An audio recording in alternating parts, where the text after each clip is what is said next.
Hello and welcome to Season 7, Episode 2 of the Virtual Coffee Podcast.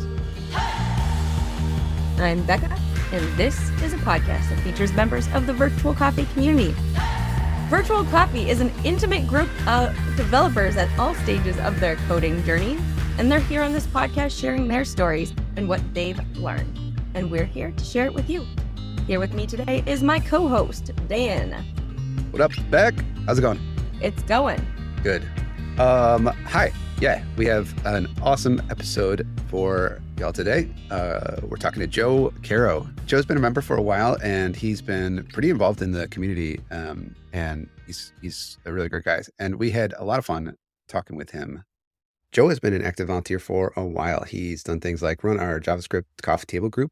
He's appeared on TypeScript Tuesdays, and he's been a really active open source contributor for our virtual coffee projects. So today we're talking with Joe about career transitions and also his experience with ADHD and his tech career. And it was a really good conversation. Yeah, it's always great to hear a good transition story. Joe used to be in hotel management, so there's some skills he was able to bring over from there. But to be able to kind of compare those experiences and see Joe in a position that seems to really fit his skill set and the things that he's interested in. Yeah, absolutely. We start every episode of the podcast like we start every virtual coffee. We introduce ourselves with our name, where we're from, what we do, and a random check-in question. Today's question is, would you rather go to a water park or an amusement park? We hope you enjoy this episode.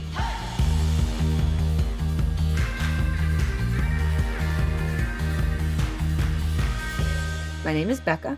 I am a technical community builder from a small town in Ohio, and I would prefer to go to an amusement park, which is ironic because I will be at a water park next week. Which water park? Kalahari in Austin, giving a talk. At Kalahari? Mm-hmm. Yeah, at the top of the water slide, I think. Best technique for maximum That's speed. where they put the keynotes. You're like at the top slide, and then if you're not doing a keynote, then you have to go to like the lower slides. Oh man. Yeah. Yeah. And the whole slide right. down is it's a metaphor for something. Yeah, exactly. All right. Well, hi, I'm Dan. I live in Cleveland. I do computer thingies. And what is the question? Yeah, I would say I'm not a huge fan of either, honestly. I don't really like large crowds of people, and I definitely don't like standing in lines. But I think I would say the amusement park because my sense is that the food will be better. That's a good call. That's gonna be my main, like get a really good, corn dog, like a Funnel cake. Like funnel cake, yeah, like all the fried stuff, Have you had one of those funnel cakes that has like ice cream and whipped cream and strawberries on top? I don't think so. You're but missing that out. sounds good. And now I shall find one. We used to go to before COVID and stuff, we'd go to Oktoberfest here at Cleveland, like at the fairgrounds every year. And that would be like our fried food, fix, like funnel cake and corn dogs and stuff. So good. And also beer, it's like the perfect combination. But yeah, amusement park would be my choice. All right. And I'm Joe Karow. I'm the lead engineer at a small nonprofit. And I'm based in the Washington, D.C. metro area. As far as question goes, I'd probably go also for amusement park. I don't know, like, again, I'm also not a fan of large crowds. So if I'm going to be miserable, I'd rather not be damp and miserable. I'll go for dry and miserable. Yes. Dry and miserable. Dry and miserable. Yeah, no, that occurred to me. Yeah, that was one of my things with waiting in line. If you're going to be waiting in line, rather be dry. Yes. Yeah.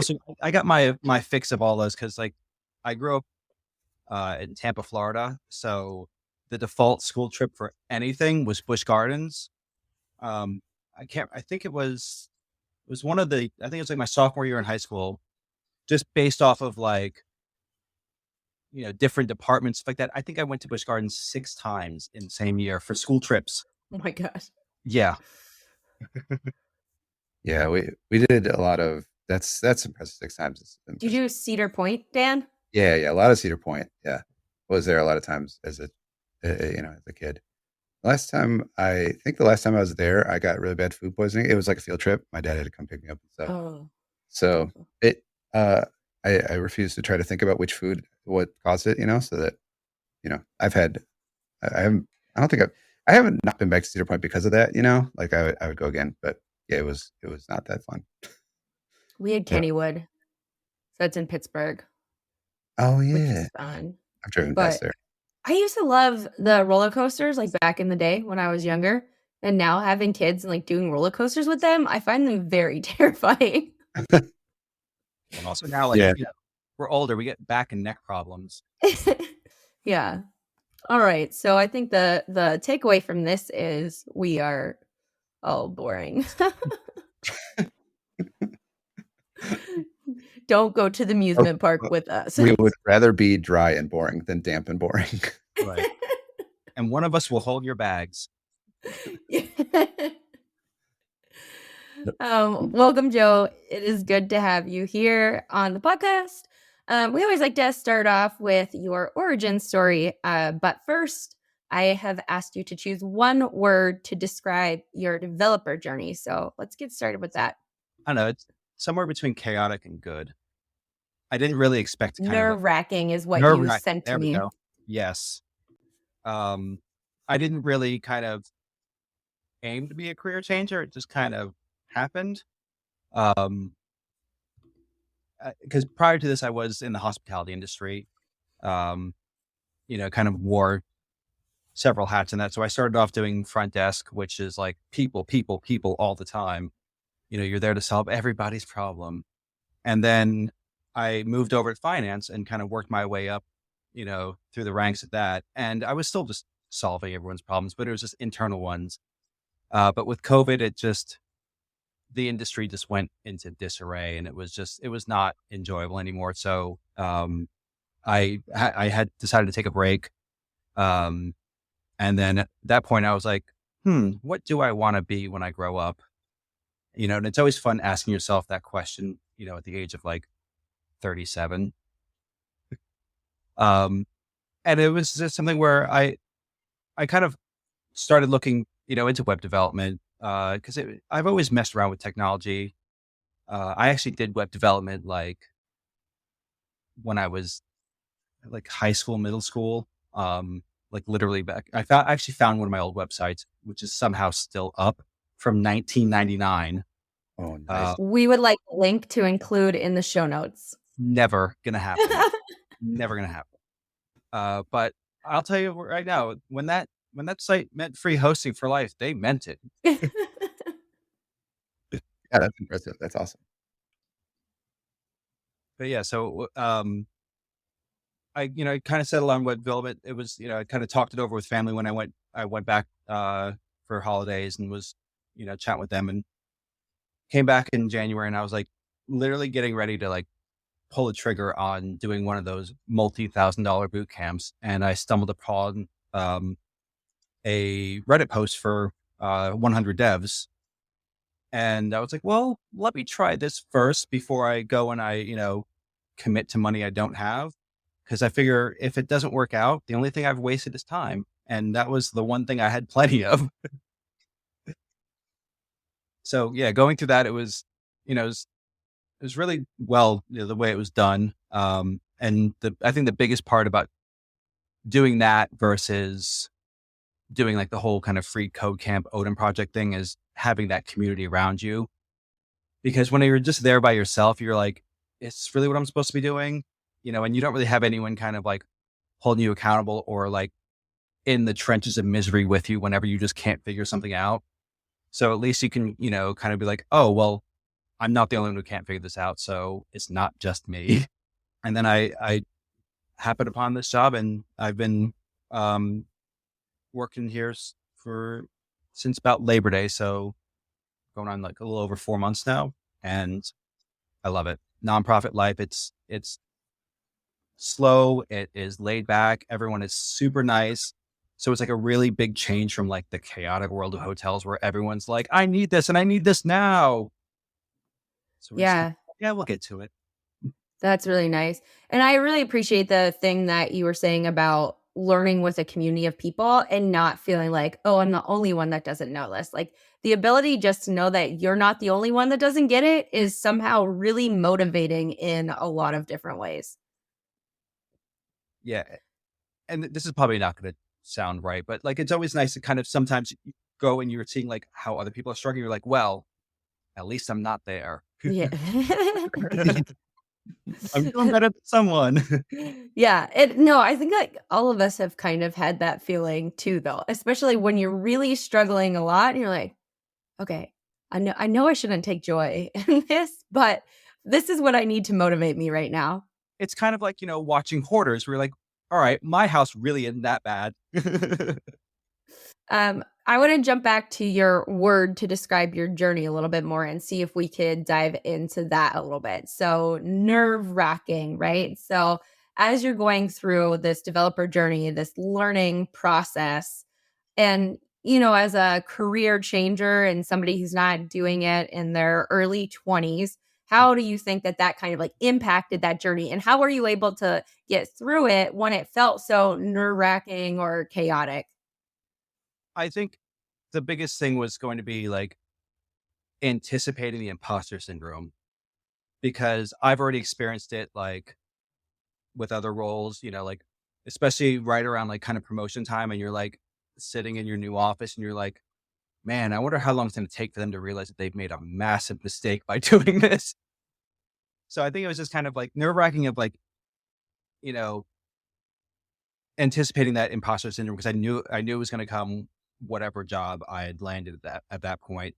But it was also just kind of like, um, because I essentially was out of work for a year, and I had a bit of a monetary buffer going into it, but watching that dwindle is also never really fun.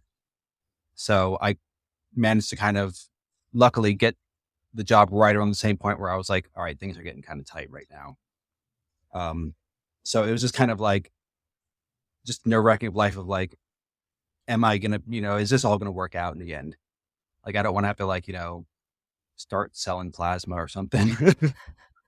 Just Yeah, that's really hard. And I imagine that going into the interview process, that made it even more nerve-wracking because you're watching that bank account go down and you know that there's a time period where you're going to have to make a hard decision potentially. So how did that impact how you interviewed, where you applied, and that whole job application process? so I got really lucky. I'm just gonna say that flat out. I got incredibly lucky. Because the way that I actually came across this job was, I had stumbled across this job board where they only list like nonprofits, public benefit corporations. It's like, companies who do good. And you could submit your resume to their talent pool, and you could also like look at all their listings. So I did that, forgot I did it for like a month and a half. And all of a sudden I get this email from this job board saying, hey, this company would like to meet you. Here's an introduction. And that's where I work now. So I only interviewed once. Nice. Um, and it just happened to be like, I was thinking like, okay, well, maybe I can kind of take this offer and like, shop around other places. But between, what the product was and the team and the mission, I was like, no, this is where I belong. And that's the other thing about working for a nonprofit is not only is it like super laid back and everyone is really nice. You get that satisfaction, like, I'm doing something that's benefiting others. Joe, do you know the name of the job board that you use, just in case we can share that out with other folks? I believe it was All Hands. I can give you a link for it for the show notes. Awesome. Thank you. Because that sounds really awesome. And I know that there's a lot of people out there that are looking for different types of opportunities. And I think my first job experience, full-time position outside of college, was at a nonprofit organization. And I really learned a lot through that experience and working on a really small team of people. And I think it just provides like a unique insight into the ways that you can do things differently, the communication. And it was nice to have that sense of mission at the end of the day. Yeah. And one of the other like biggest points of, especially like working on a incredibly small team is you get exposed to a lot more. Whereas, if I went and I got a job at some big mega corp, I know that like the first 6 to 8 months of my job would be like, here, work on this button. And that's all you're ever going to do for the next 6 to 8 months is this button. Whereas, I'm leading the rewrite of an entire site right now. And it's exciting and scary and exciting. Yeah, I legit know somebody and that was their job like the first 6 months at a big corp. It was just like dealing with 3 buttons. I mean, buttons are important, you gotta make sure the buttons do button things, I guess. Yes, if your buttons do not do button things, then you're Right. really in trouble. It's going to be Right. bad. Yeah, you got to make sure you get that exact right shade of blue. You don't want it to be too blue, but you want it to be blue enough. Border radius, it's got to be perfect. Right. Total aside, for my internal hackathon project, I was like all about the border radius. I'm like, these border radii are the ray. What is the plural of radius? That was it. Yeah. They didn't match, and wasn't gonna let that go. Line by line, every CSS got to make sure that they're pixel perfect. I'm not even good at CSS. Like, I think that's the funny part. Like, I ended up designing a lot of stuff and I'm really bad at design. So apologies to anyone that saw my project, but we did win. So honestly, I think there's probably only one person on Earth that's actually good at CSS. Everyone else is just frustrated by it and just does it because we have to. We have Dan, you've been doing the CSS battles with Yearn, who was on the podcast this season as well. What do you do in your CSS battles? Those are fun. Yeah. So it's like cssbattle.io or battles.io. I'm not sure. But the idea is you get like a picture and then a little iframe, and you have to basically add markup in CSS to make it look like the picture, like exactly, so if they overlap, there's no difference. And then you submit it, and then like it gives you a score based on whether it passed and then how few characters you can use to get it to do that. And as a group, we like kind of all just kind of hang out and do it together, sort of it. Like somebody else will share, and then like other people will either just like tag along or do it on, themselves on the side, which is what I usually do. I usually try to race everybody. So I can do, but it's fun. Are these like web layouts that they're giving you, or are they like like pictures? Nope, they're like designs. Yeah, they're like just little, not web layouts at all. Yeah. Okay, because I've seen people who are like, they're creating like these incredible like graphic images using nothing but CSS. Yeah, and I wouldn't even know where to begin. Yeah, I mean, like it's not like anywhere close to that, like that like depth. You know what I mean? I mean, the ones we've done, and we've only done a handful, but the one this time was just like 3 little like semicircles, sort of, but one was flipped, and and so it's like a mix of trying to get the design right and also trying to be efficient, and I don't know. We just usually start by just like trying to get something down and then see how everybody else did it, And then I spent like 2 hours trying to get mine as small as possible last week. It was bad. But did you update it after Yearn made it? It was like one fewer character or something. I didn't reopen it. Yeah, I didn't reopen it. Now that you reminded me. Sorry, I'm sorry. It's fun to watch everybody talking about it. I haven't jumped into the challenge, but I don't know. It's looks fun. Like fun. Yeah, and we always like have somebody just somebody stream, and everybody kind of helps them, kind of try out their approach. And there's always like a million different ways to do it too. So that's part of the fun too, is seeing what everybody kind of goes towards without like looking at other people's, solutions first. I don't know. It is entertaining. So, kind of going along with that, Joe, you talked about enjoying the work that you're doing, but you don't really work with a team on what you're doing right now. Is that right? Or yeah, well, sort of, yeah. So I'm the only engineer actually on our payroll as an employee. I work with 2 other contractors, and then it's interns and volunteers. So I've only had 1 intern up until now, but I'm about to get like 3 more next week, which is going to be fun and exciting. So it it it's been a bit of a change in management style, just because like I'm used to like having a team that is like there at a certain time, but with this it's very async. So it's just a change of mindset of like, you just need to take kind of like time out of the equation, really, and just be like, all right, is stuff kind of going at the pace that it needs to be going? And so far we're good. Yeah, it's really great. So it seems like you kind of get to be doing some mentorship with your work. And I wonder, are there skills that you found in hotel management that have helped transfer over to what you're doing now, or that you find to be useful that maybe other people might not think of?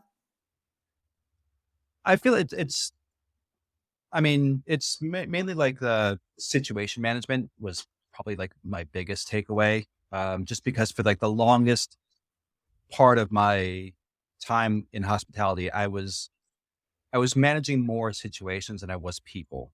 Like there were some times where I was managing people, modest team sizes, but a vast majority was like managing situations of like, okay, this is cropped up.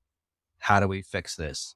Because, with hotels, like you're dealing with the craziest variable of them all, and that's people.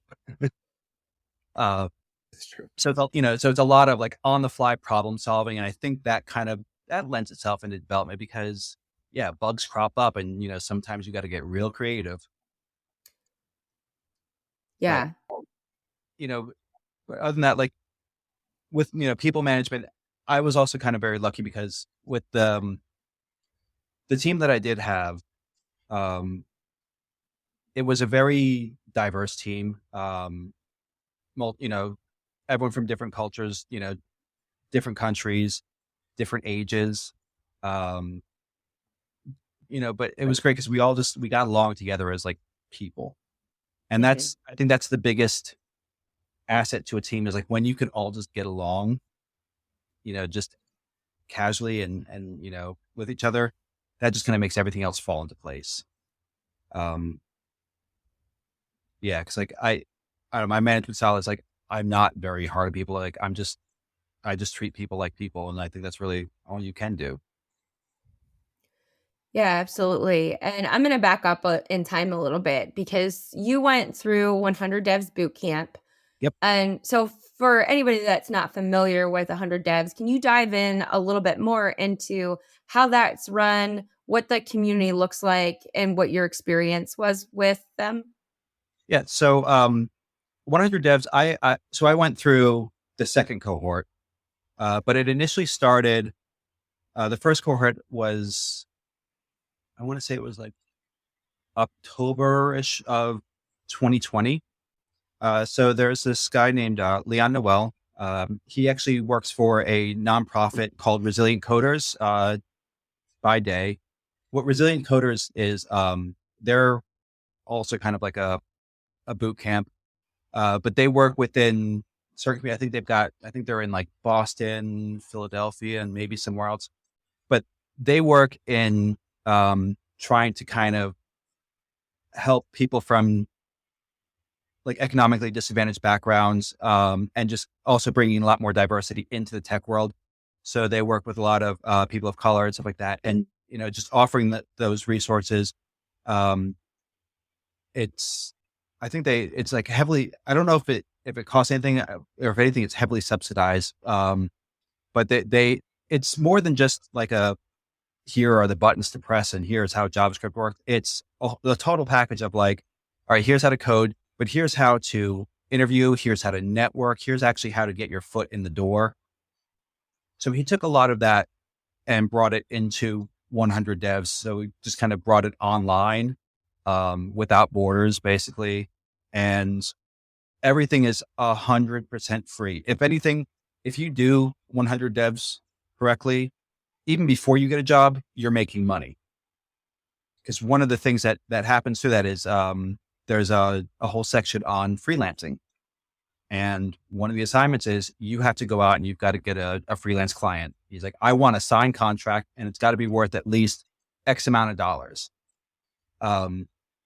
So, the great thing about that is, you start seeing inside the community, like everything is kind of centered around the Discord, which I think now is up to like 30 or 40,000 people, which is insane. Like, I don't think anyone thought it was going to get this big.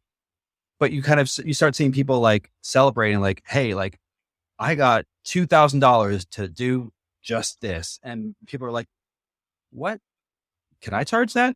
Yeah, of course you can. If someone's willing to pay it, you can charge it. So it's also really helped a lot of people kind of building confidence within themselves, because especially if you haven't really been in tech before, you're like, I can't ask someone to pay this much for that. And you realize, yeah, you can, because they're not paying you to do like what might only be a few hours worth of work for you. They're paying you just to get this done because they don't know how to do it. They don't want to know how to do it. It's just, that's not the best use of their time. If they're running the business, they need to be focused on running the business. And then, because you're just really providing a service to them. And, they're willing to pay for it. Yeah, it's really great to see people coming together and doing that and having that broken down in a way that seems practical and usable during the process. So do you work with teams or groups at any point during the boot camp? So, so when we first started, everyone was just kind of in like, like the Discord was just one main channel where everyone kind of congregated, and it was kind of overwhelming at first because again, like the size ballooned. But as we went on, then they actually started breaking us off into other groups. So like there was two different categories that we were broken off into. One of them was like regional. So you could pair up with people who are kind of within either the same city or the same time zone, at least, as you. And then another one was just kind of like identity and affinity based. So like there was groups for like over 40, over 30, ADHD. Can't remember. There was a bunch of other ones, but yeah, so you could also be kind of broken up into that. And that's generally where our groups would kind of form, because you're getting into conversation with a smaller group of people. But we would also have like project nights where we would go on this one platform called Remo, which the first time we did it, we broke it because there was so many of us on it. But Remo's kind of like it's almost like a virtual conference in a way that like there's, it has like a little floor plan layout that has like a bunch of little tables, but each table is like a little Zoom breakout room with a maximum of like 6 people. So we would just all get shuffled into these kind of like random tables. So we would just meet these people for the first time and going, all right, let's build something together. And that seems like a really interesting approach, right? If you throw a bunch of people into a room and try and figure it out. So how did you kind of work with the other people to figure out what your roles would be and how your project would develop? I often kind of found myself taking the lead a little bit just because everyone was kind of sitting back and like looking around. So I was like, all right, I guess I'll get us kicked off. I would kind of just at least break down of like, all right, this is what needs to be done. Who wants to work on this? So I don't really like to kind of assign things. I want people to like volunteer for it first. Because if you're going to volunteer for it, you're going to be more motivated to actually do that. But I think some people will just look at it as a whole and they just don't know where to start. So, you need to kind of just break it down to those smaller pieces, and then it's easier for them to digest and kind of wrap your head around, because it's not just like, oh, all of this. No, just work on this little part right over here. Yeah, I think that's great. It seems like that matches up with your previous career skills too. Yeah. And I mean, it's even, it's carried forward into even the way that I'm working today. Cause right now we are working on a complete and total ground up rewrite of our web app. So I just go into Jira, break everything down into small tickets, and just kind of leave everything in the to do column. I'm like, all right, have at it. And if it gets to the point where some things are starting to get stale, then that's where, I'm either going to assign it or maybe just take it on myself. Yeah, that's cool. It's cool to hear, and that's a hard skill to learn. Especially the fact that you just kind of came into it while you were learning this stuff. Already having that ability is that's very cool and very valuable. Yeah, and it's a bit of a departure from like my normal life, because generally I am not organized in my personal life. Like if we go downstairs and look at my dining room table, it's not a dining room table. It's just like we'll put stuff here for right now and we'll deal with it later. I had a boss once who told me I was the most organized person she had ever met. And I'm like, I have a tendency to be organized with work things, but when it comes to home things, I don't know. It's I have my piles, Yeah, because even like when when I worked in an office, like I had piles on my desk, but I knew where stuff was because those Yep. piles were chronological. So I could be like, oh, well, this happened around this time, so we're about here. But sometimes those piles just ended up being like, oh, well, I'll just throw this out in 2 weeks instead of like throwing it out right now. Yeah, I feel that. I feel that too. I recently was looking for something that I worked on this summer, and I thought maybe I drafted it online. And so I looked through like all of my regular places. I looked in Docs, I looked in Confluence, I looked in Google Keep, like looked through my email, not there. And I'm like, oh crap. It's got to be in a notebook. But Yeah. the problem is I have like 20 notebooks or something. And so then I was looking through all those notebooks until I finally was like, you know what? I can just redo this entire thing and it will be fine. One Because day. even because working in hotels, like you get a lot of emails because you're just on like 50 different email lists and you probably only care about 2 of them, but you still have to be all on the other ones. And I had some coworkers who would like meticulously have like the very large nested folder structure and like, oh, this goes here, this goes here, this goes here. Mine was like, everything goes into archive. And people are like, well, how do you find anything? I'm like, hey, do you notice this thing up here? It's called the search bar. Type in 3 words and you get it.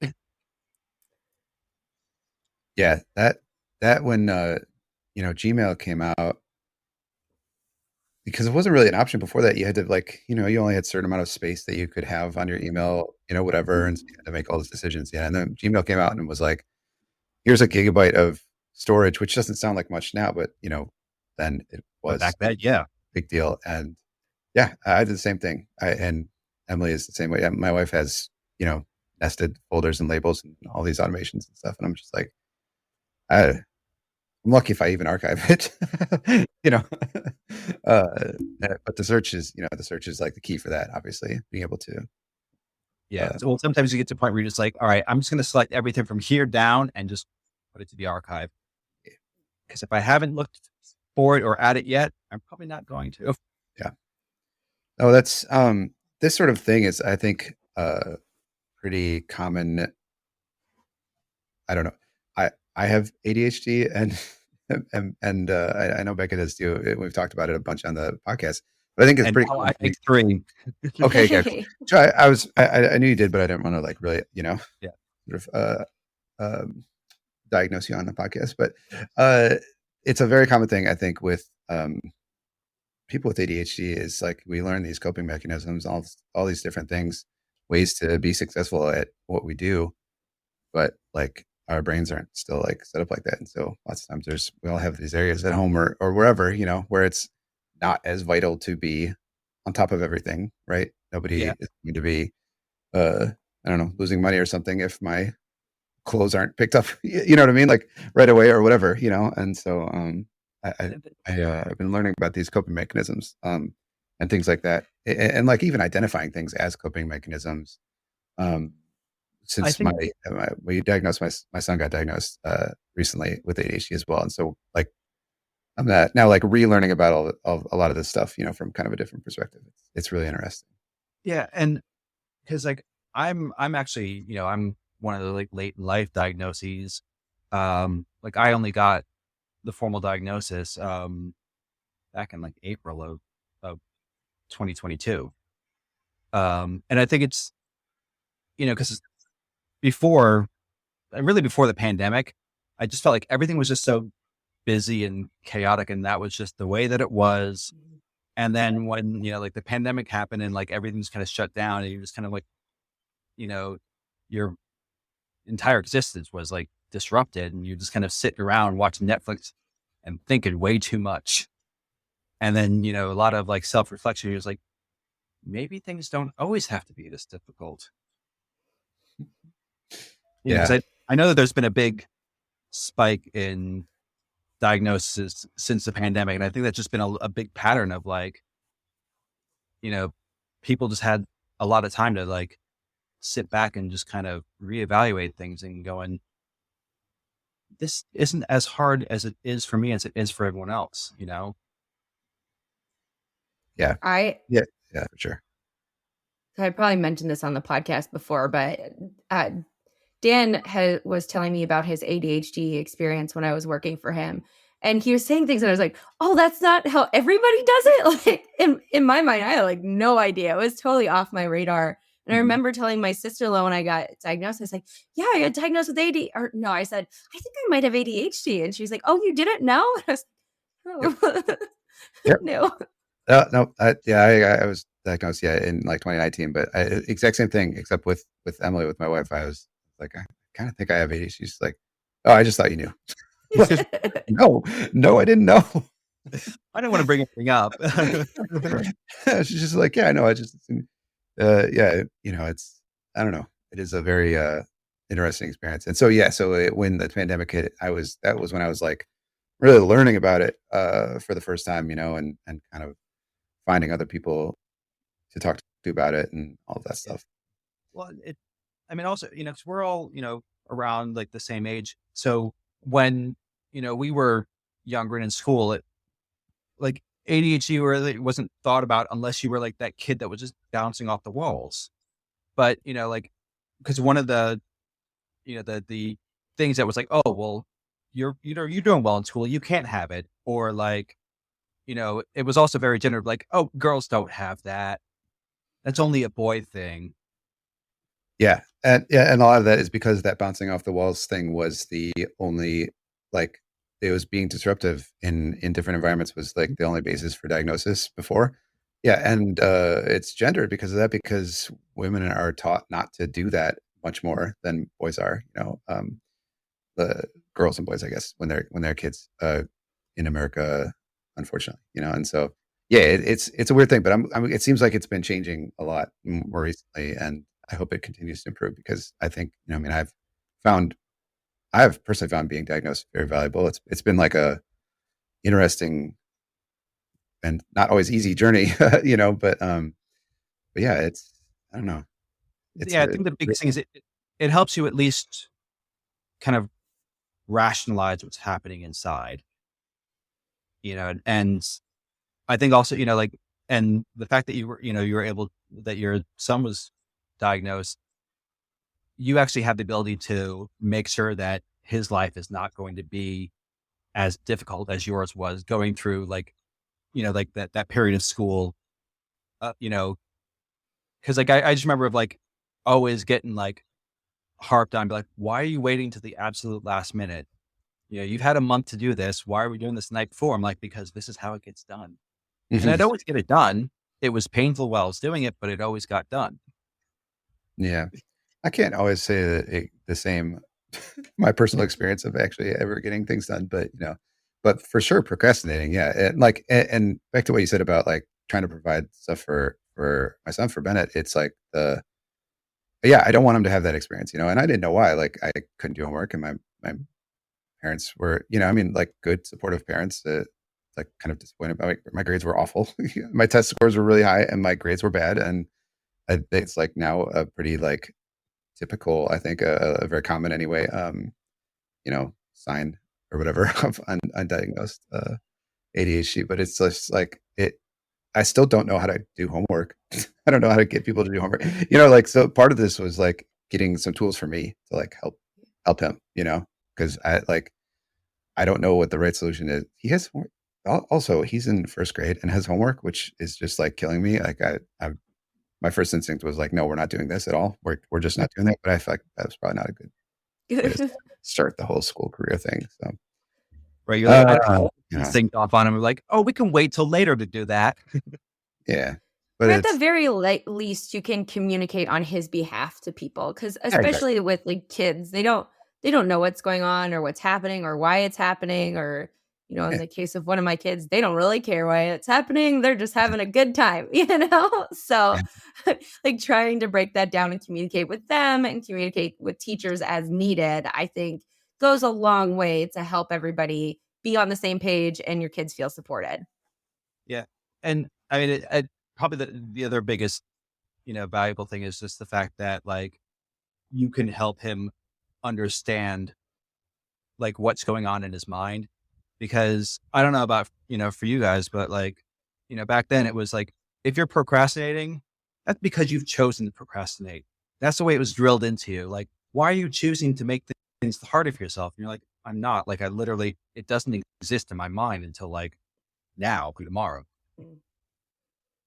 I think my reaction has always been opposite. So I've never really procrastinated. That gives me a lot of anxiety, but it's in the other extreme. Like it's going to be done a week beforehand. So I know that it's done, and and if something happens, like I still have more time to do it. And I think I've been speaking to more and more adult women who have ADHD.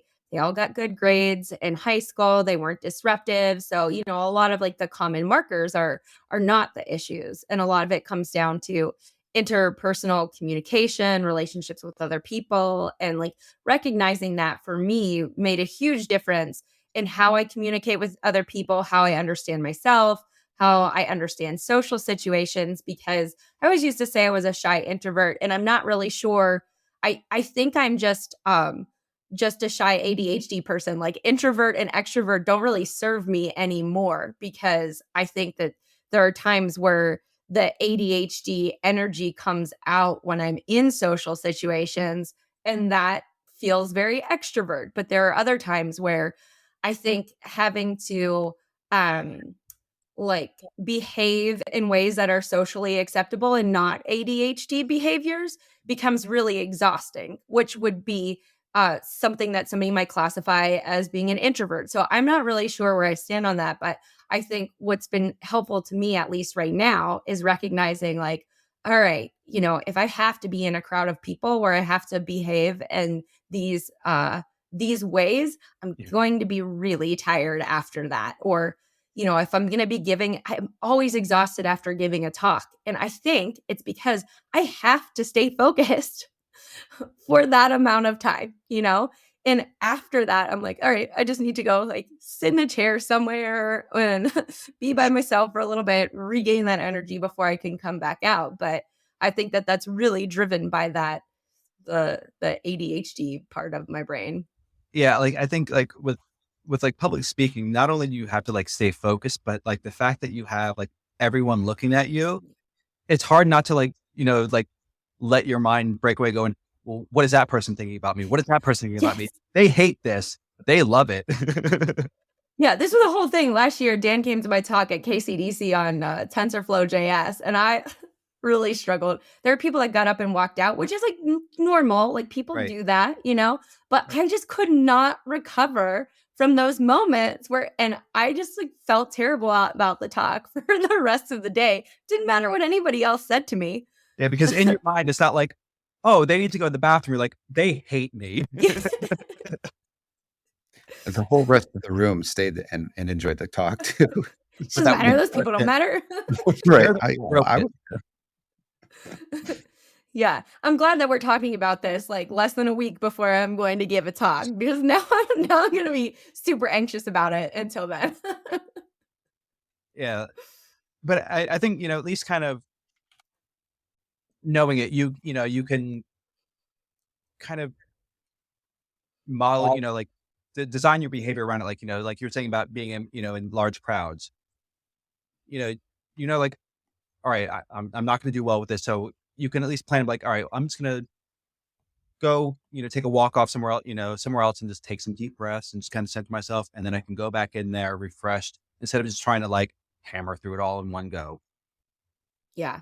Yeah, and I do find that one of the things that helps me is knowing somebody there, particularly someone that I've met before, because I know, like, is this a person that is not going to judge my behavior in this moment if I'm too loud, if I'm talking too fast, if I go off topic and on 27 tangents in a conversation, because then that just is one of those spaces where I don't feel like I need to be editing myself before I speak. Yeah, because like I went to this AWS event in DC, a few months ago, and I was hoping that I was going to at least know some other people there, meet up with some other people, but that didn't end up happening. So at like some of like the end of the night like networking things, like one of them I managed to actually strike up conversations with a couple of these girls, and we just kind of hung out the entire time. That was really cool. The next night, which was like the final one where it was like everything was like, big, crazy, loud. And like they've got people jumping on trampolines and doing flips and stuff like that on stage. I tried to kind of like insert myself in this one table. And then it was just kind of like, oh, hi, mind if I do that? And then everything just kind of fell silent. And I was like, okay, now this is awkward. Been Looking there. back and escape. And the other thing too is like, I also stopped drinking. So I was like, oh no, I don't even have like that social lubricant anymore. And just between like all that and like everything that's happening, I was like, you know what? Let's just call this a night. Let's just go home. Just go home, pet the dog, watch some TV, eat some dinner. Yeah. Well, I think that's really being able to think through that and understand, okay, it's not worth it to continue to push this. Like, this isn't doing me any good. And so it's better for me to preserve myself, my energy, and to, do something that is better for my mental health or physical health or whatever. That self-awareness, I think, is really key to anything you do, really. Yeah. We've made this the ADHD episode officially. Right. It. Yeah. How surprising. We planned one topic and we ended up with a completely different one. Who would have thought? Which I'm totally fine with. I think that this is a really good conversation to have, right? And I get frequent messages from people about ADHD. I think it's in my Twitter profile. Sometimes people will just DM me and be like, I have ADHD too, and it's often that like story of I was just diagnosed, and exactly what you were talking about at the beginning, Joe. It's the same thing of not feeling alone, because if you don't know anybody else or you're on this journey, whatever journey it is, for the first time, you're sitting out alone, and that feels really lonely and overwhelming sometimes. So if you have somebody that's there who you can hear like, oh, I had that experience. Oh yeah, I feel that way too. Somebody else feels that way. Then like suddenly you're not alone, even if you don't know this person and you're just listening to them on the podcast. Right. Yeah. It is definitely scary when you first start up, but yeah, when you kind of start to build up that little group of community, it's not so bad. Sorry, I looked at Dan and I thought that Dan looked like he was going to say something. I was having an idea. Wasn't planning on saying it out loud. Where you start to mouth it to yourself first, and then you're like, "Oh, I can say this out loud." Oh no! I was just being a developer with ADHD and like has been an interesting experience too. And my idea was having like some sort of panel or something like that, or a podcast episode or whatever, specifically about that. But it wasn't a well-formed idea, and I wasn't really planning on saying it out loud until Bekah forced me to. So we should definitely do that. I think that would be really awesome. We're out when you're going to need like a Zoom room so we can use that hand raise function. Yeah. Yeah. We're at about time anyway, and so we're gonna wrap up with my last question to you, which was, what is one word that describes you? Inquisitive. That was the one I chose. Yes. Inquisitive. Just because like I mean, through about every career that I've had, my one thought was like, how can I make this better? You know, like, how can I improve upon this? And that's kind of, I think that's kind of what has led me to where I am right now is like, you know, there's got to be a way to automate this part. You know, I would have automated answering the phone and talking to people if I could have. That's awesome. I think that's a really good quality to have, and a great way to end this episode. So thanks so much for being here with us today, Joe, talking about your journey and sharing with us your experience about ADHD. No problem. Thank you for having me. Thanks, Joe. See you later. Bye. Bye. Thank you for listening to this episode of the Virtual Coffee Podcast. This episode was produced by Dan Ott and Bekah Harrod-Weigel. If you have questions or comments, you can hit us up on Twitter at virtualcoffee.io or email us at podcast@virtualcoffee.io. You can find the show notes, sign up for the newsletter, check out any of our other resources on our website, virtualcoffee.io. If you're interested in sponsoring Virtual Coffee, you can find out more information on our website at virtualcoffee.io/sponsorship. Please subscribe to our podcast and be sure to leave us a review. Thanks for listening, and we'll see you next week.